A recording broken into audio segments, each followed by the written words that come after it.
Welcome to another episode of The Guy Code. I am Rano Swear. Now, on this episode, we have a very special guest. His name is Bryan Power, a certified integrated attachment theory coach and the founder of MYRL. Brian, welcome. Thank you for joining us today. It's great to be here on the Guy Code, man. Talking some guy stuff with you today. No, excited to be here. Love your show. Love what you're doing to help people and help guys, kind of get some information that can help us, be better guys, right? I love it. Thanks so much for having me today. Great, great. So, the first thing that I really like when you got to connect, Brian, is your story that you even share on your website. And you have a very interesting story from especially started I think in 2024. There's such an experience that really catapulted you to just have a lot of transformation in your own life, and you want to share that with the guys, and I'm excited to do that today. So if you could just give us a brief bit of a background of what happened. Yeah, man.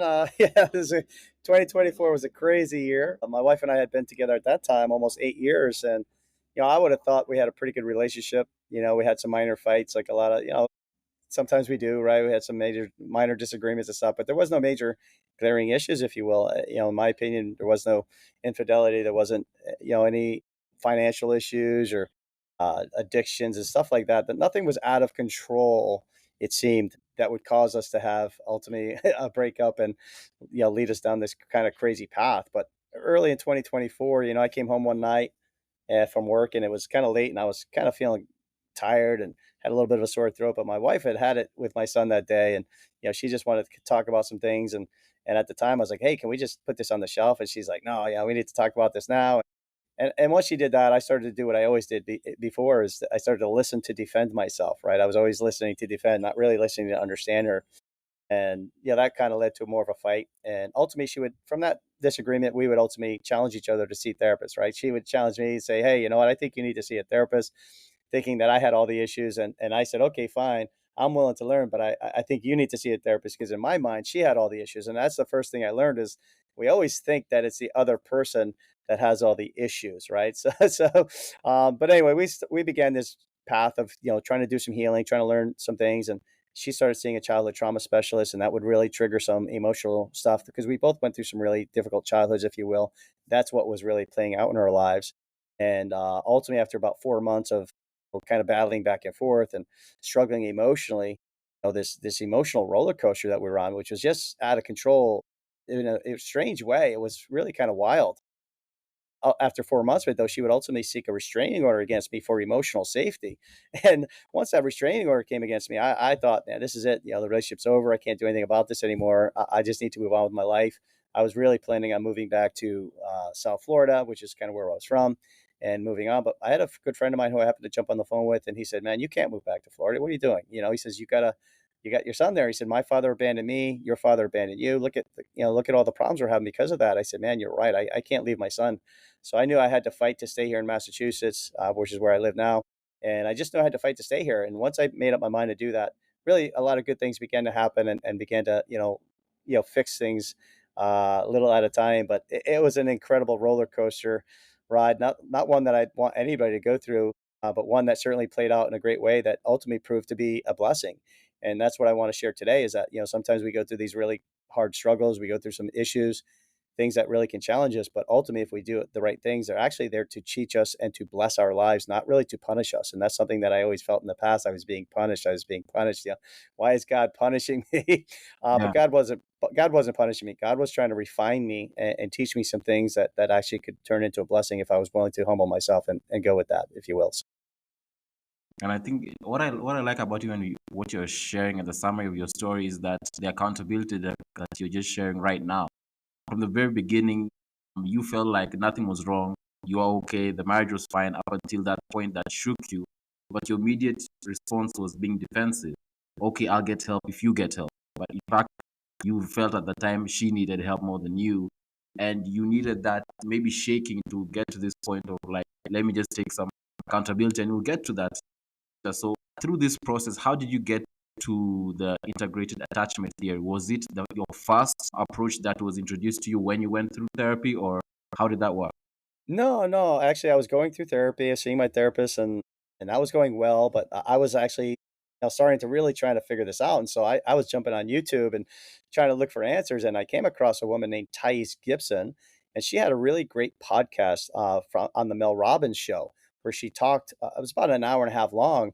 And she talked about attachment theory and these four different attachment styles. And I was fascinated by this because I realized as she was speaking, I'm like, wow, that's a lot like my wife. This is a lot like me. Neither one of us are, are the secure person that we're talking about here. And so I just decided, wow, there's some answers here. And that was about a month before the restraining order kind of came about. So I was already kind of interested in this work, trying to learn about it. And then ultimately, when the restraining order did happen, I just decided to continue to do the work.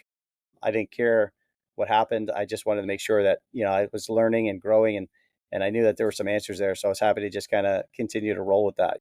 And so I just decided to delve into that work and really just learn this integrated attachment theory program, which really consisted of six main pillars to relationships. And had a lot to do with attachment theory, which is, there's four different, styles of attachments. And that work is like from the 70s, really, if you will. And those four attachment styles are real quick. Number one, you have a secure attachment style. That's somebody who really knows how to handle relationships, communicates well, really emotionally balanced, just kind of has it together in that style. And that's really where we all want to be, if you will. But most of us, unfortunately, will fall into one of the other three categories. You have what's called like an anxious, preoccupied.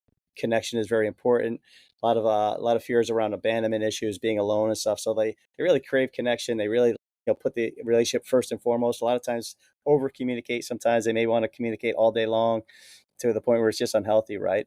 That's the anxious side. On the flip side is like a dismissive avoidant. They tend to want a lot of space. They tend to like to isolate. They tend not to be in tune with their emotions too much. The emotions were bad. They're just, they're not really good with that. And so they have a lot of fear of being trapped, a lot of fear of commitment.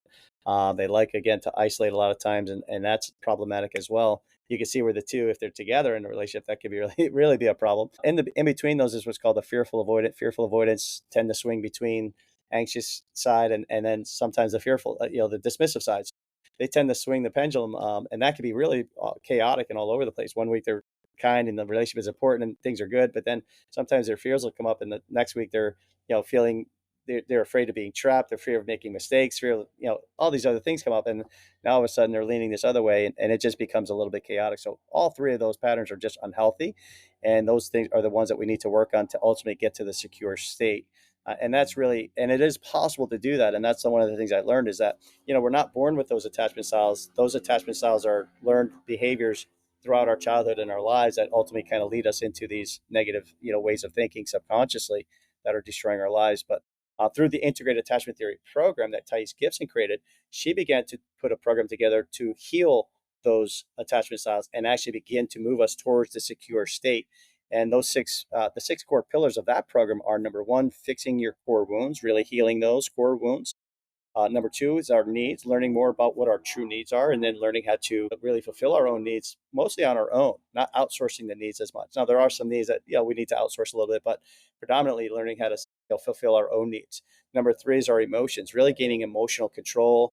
Learning what the emotions are telling us, because emotions are just information. So as the emotions arise, we have to ask ourselves, what's causing me to feel this way? What are the beliefs and thoughts behind the emotion? Because that's really what's going on. So our emotions are number three. Number four is boundaries. How do we set healthy boundaries? How do we have good boundaries? And how do we enforce those and make sure that our boundaries are being respected and everything? So anxious, preoccupied sometimes have no boundaries. Sometimes dismissive avoidance may be extreme boundaries where they're just not really obtainable. So again, what's good, healthy boundaries? We can work on those. Number five is communication. That's a huge one, right? How do we communicate with each other? A lot of times we're communicating differently. A dismissive avoidant has a different way of communicating. Again, a lot of times they'll communicate with, say, their actions, whereas anxious, preoccupied, we're talking more verbally, and sometimes they just don't understand how to kind of talk to each other. We want to say the right things, we want to do the right things, but sometimes I always say it's like, if I'm talking English and you're talking Chinese, we just don't understand each other. We may be trying to say the same thing, but because we're not speaking the same language here, now it becomes a problem, right? So we definitely have to work on our communication. Last but not least is our behaviors. How do I change my behaviors that now begin to operate in a more a way that's more honorable and trusty, and in ways that people can say, okay, yeah, this guy seems to have it together, not flying off the handle maybe because I'm upset at something and now I'm doing things in negative ways that are really affecting our relationship and my life in a bad way. So when you work on all six of those core elements, of the integrated attachment theory program, it really moves us more towards the secure state, and really, and it puts us in a healthier position to have really good relationships. And that's what I've been able to do today with my wife is, we have a much healthier, happier relationship now because we have more tools available to us, to how to have that, whereas before we just didn't have a lot of these tools. We didn't have a lot of understanding. Now with the understanding, and as we continue to put more of these tools in our tool belt, if you will, we're able to have a really great relationship together today.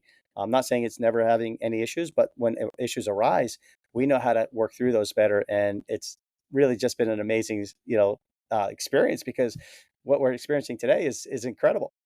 So I want to Yeah. have hopefully some of you guys. I want some of you guys to feel the same way and be able to learn some of these tools so that you can have a great relationship. It's not about just being in a relationship. You want to have a great relationship. You want to have one that's exciting, that's fun, that's connecting, that's fulfilling, and not just kind of going through the motions and kind of struggling more than anything else. So that's kind of what I've learned through this. And that's a great breakdown of the six key elements of this particular theory, because I'm wondering, this sounds like really in-depth work for guys who are listening. It sounds like really deep work. How long did it take for you to work from the first core wounds up until the behavior? Does it take a lot of practice? Does it take a lot of discipline, openness, vulnerability, maybe that most people aren't used to confronting? Yeah, yeah, it takes all of those things for sure, Yeah. actually. But Ace Gibson talks about reprogramming the subconscious wounds, and it literally takes about 21 days to really reprogram a subconscious wound. Now, it can take longer depending upon the depth of that wound and everything, but you can start experiencing some results literally within a couple of weeks. I truly believe, as I started to really delve into it, I started to feel differently in a matter of a couple of weeks. And then that, just continuing that process and delving more into that work, everybody's going to have a different experience, right? Some people may get a little bit faster. Some people it may take a little bit longer, but it can be done. And that's the key, is like, I didn't care if it took me 10 years. I'm still on the journey, as well. I want you to know that, like, I've come a long way and I have a lot of these tools, but I'm not perfect. And I'm still working through this program. I'm still learning and growing on a weekly basis, daily basis, if you will. So that I'm still, kind of learning these things, because there is a lot to it. And so it's been an exciting thing, but you can literally within a couple of weeks start to really change and start to grow, and it gets exciting when you start to see. And the thing I liked about it with the six pillars is you can say, okay, I'm getting a little better on this. That's great. That's and then maybe I see I'm getting a little better here too. Like, all of a sudden I can kind of take a little stock into, like, each of those six categories. I'm seeing a little bit of improvement here, and I start to see the results of that. And to me, that was exciting, because I have something I can actually work on, tangible. You know what I mean? Something tangible that I can apply myself to and begin to start to say, hey, I know how to communicate a little bit better. That's great. I know how to handle my emotions a little bit better. That's good. And start to, if you will, almost keep score in a way that's kind of good. You can see some movement, if you will, but yeah, it doesn't take that long to start to see some results. But I think it's a lifelong journey that we continue to learn these things and grow and continue to do them. But yeah, start now. That's all I can say. I think it's practical how healing just generally takes some time for most people. And I think maybe one of the questions that most guys will have is that, is it an approach that can complement other complementary types of therapy? There's some guys who are already on, like, maybe CBT or EMDR, couples Yeah. therapy through the church. Is it something that they can add on to also complement what they're doing so far? Yeah, absolutely. I always say you got to find a modality that works for you a little bit, and there are some other great modalities, but this can work in conjunction with any of those, because ultimately these are just extra tools that we're able to learn. And that's what I did. I was able to I was seeing a therapist, and yeah, I'm a man of faith as well. So through my faith, through therapy, through this, through this course, if you will, I was learning things that were, helping me grow and become the man that, I truly believe that God wanted me to be, if you will, through all of these different things. And so, yeah, that's a great question, but absolutely, this can be used in conjunction with these other, modalities to help you grow, for sure. Yeah, and I think let me just even touch on the thing that I alluded to in the beginning, about accountability. Like you just said, being the man that God wants you to be the father, be the husband. How important is it for men, since I'm mainly talking to men, to take up accountability and not always just react defensively? Because most of the time, when we are confronted with something that, hey, this needs some work, or I don't like how this happens, we are always defensive. That's just how I am. Accept me as Brian. That's just how I am. I've always been like that. 30 years, 40 years. Yeah. How important is accountability? Well, 100%. Like, we have to look at ourselves and understand that we're not perfect, and we've developed, different patterns, different ways of doing things. throughout our lives that are causing us to have some of these issues. And I truly believe that a lot of them are set in our childhood, absolutely. So we develop these core wounds, these different way of perceiving the world and how we kind of operate in relationships. And a lot of these are unhealthy patterns that we're now developed and are stuck in this mode. And a lot of times we're having conflict with our spouse. They have their own way of perceiving things. They have their own wounds. They have their own perceptions. And so now we get in love, we fall in love, we want this thing to work, we get married, we think we're going to have, because this great relationship with each other for the rest of our lives. And now issues arise. And now instead of like beginning to really take stock, being honest with ourselves and saying, okay, what am I doing differently? How can I look at this differently? How can I be open to learning from this? A lot of times our core wounds, and this is what was happening to me, is my core wounds wouldn't allow me to be open minded and to be willing to humble myself and realize, hey, you know what, Bryan, you don't know everything, and your perception is wrong on this thing, and you need to be open to listening and learning from this. And everything that my wife was trying to share with me was from her own heart, but her own wounded perceptions too. So a lot of times, again, I'm thinking she has all the issues, she's thinking I have all the issues. The truth is we both had issues, and that's okay. But we have to start with ourselves. And I truly believe as the man, we need to be the leaders in that. We need to be the first ones to say, you know what, I'm going to take ownership first and foremost. I'm man enough to step up and say, hey, I've got some issues. I want to work on this. I want to learn and understand that I may have the wrong perceptions here. I may be viewing these things wrong. And I want to be open to, doing some work so that I can change that, because I want to have a great relationship with my spouse. If I love this person, I want to, I always say, they talk about Jesus who says, there's no greater test of love that one laid down his life for the other person, right? Well, we always think of that as, death, right? So that person died for me. Well, the truth is we die every day to ourselves. And that's what we need to do. You need to die a little bit to yourself so that, you start to, show that you can die to yourself and give up these patterns, if you will, and be the leader. So it's not just, dying in the physical sense, but it's dying to our own thoughts, our own ideas, some of those, ill perceived perceptions that we have and ways of doing things. And if we can do that, now we become leaders. Absolutely. And I like how you just quoted the scripture from and what Jesus said about his own experience, how he led. What I found interesting is that even on your story, you said your own upbringing, you were raised in a broken home, like there was divorce there. And do you feel that your faith had a lot to play, whereby you felt that your main person you looked up to when it comes to the model man was Jesus? Because maybe your earthly father really didn't give the best example. So when it comes to sacrifice, when it comes to Yeah. being and service to the people you love, would you say that faith really took out was a big part in that? Oh, absolutely. For me, like, I grew up without a father, really, for the most part. My father was in and out of my life. He wasn't the kind of guy you want to emulate, right? So, I grew up essentially fatherless. And for me, faith, which eventually, came to the cross, if you will, and began to believe in God and Jesus Christ. And that faith, God became my father. And I looked at him as the example of how to be a father, and so absolutely, man, that's been a big go-to for me, and trying to, be as close, in relationship to, as a father to my father, God, if you will, and trying to have faith and trust that he's there for me, he loves me, he's doing everything he can for me, and that's one of the things I realized, that even through the pain, that God wasn't punishing me. A lot of times I always feel like God's punishing me because that's the way I was raised, like I was always being punished, but God, my father, if you will, doesn't want to punish me. He wants to bless me. But if he's allowing me to go through some of these challenges, it's not to punish me. It's to refine me. It's to strengthen me. It's to give me some new ideas and thoughts and ways to do things so that I can actually be stronger and actually improve and be better for it, and that's where we actually become, I think, better men, and we actually get stronger. Sometimes it takes a humbling, though. We have to be humble, because a lot of times those old patterns are in our brains. We don't want to give them up. We want to hold on to these old perceptions, thoughts, and ways we're doing things. And God sometimes has to say, hey, no, I need you to move forward. And in order for us to move forward, we're going to have to, allow some things to happen.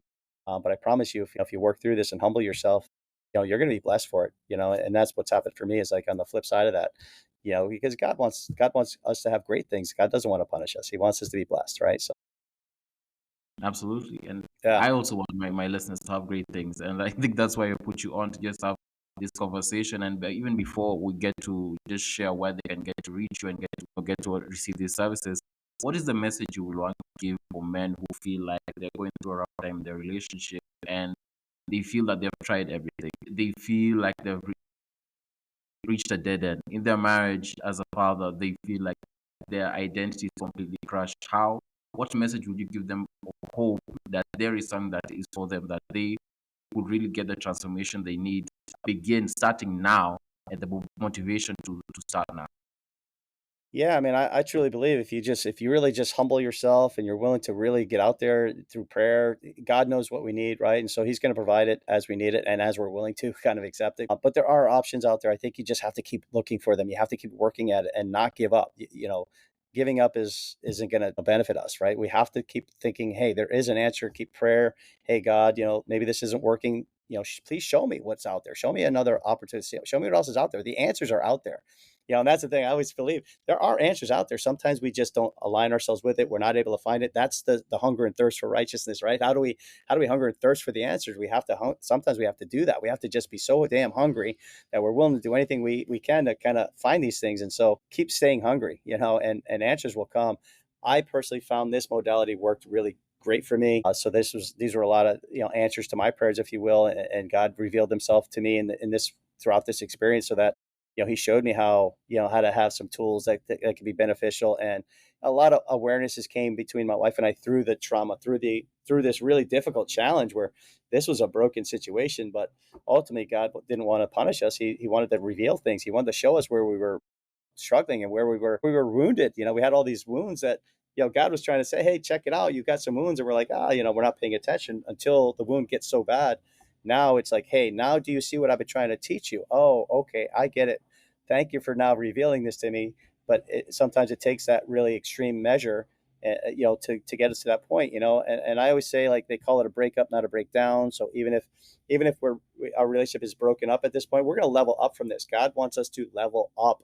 We're not going to break down. We're not going to use this for negative stuff. We're going to use this to actually benefit us and move us forward in a great way. And so I truly believe, like, my faith through all this experience as a man of God, like, I truly believe I never I never had a closer relationship with God in my life. Through this incredible, difficult experience, through this storm, I never felt closer to God. God was moving on my behalf, like in ways that I just never saw before. I was like amazed, like, wow, look at the miracles that was happening for me. Now, sometimes when you're in that storm, you can't see it all. You don't know how it's going to play out.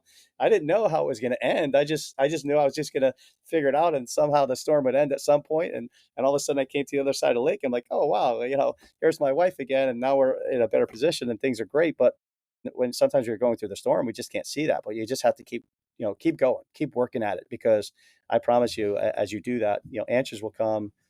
Faith in God, relationship to God is important for me. If it is for you, then that's something that I think you can grow closer to God through these experiences. Sometimes God allows us to go through those because He wants our attention. He wants to know that He's number one in your life, And so if we put other things in front of Him, then sometimes He does that to get our attention. So, is that something I have to ask myself? Have I made other things more important than my Yeah, relationship to God, if you will, right? So that's just a lot of lessons that we can learn from these things. But don't give up hope, man, honestly, because I know it can be really frustrating, really challenging, but there are answers. And sometimes, unfortunately, in this world, relationships do end. We do move on. Sometimes our spouse, we get divorced, unfortunately, and it seems like that's the worst thing in the world, but it doesn't have to be. Sometimes God is sparing us. Sometimes God is moving us to a different thing that's going to actually, again, be better for us. And maybe that situation, when we look back on it, really wasn't that healthy.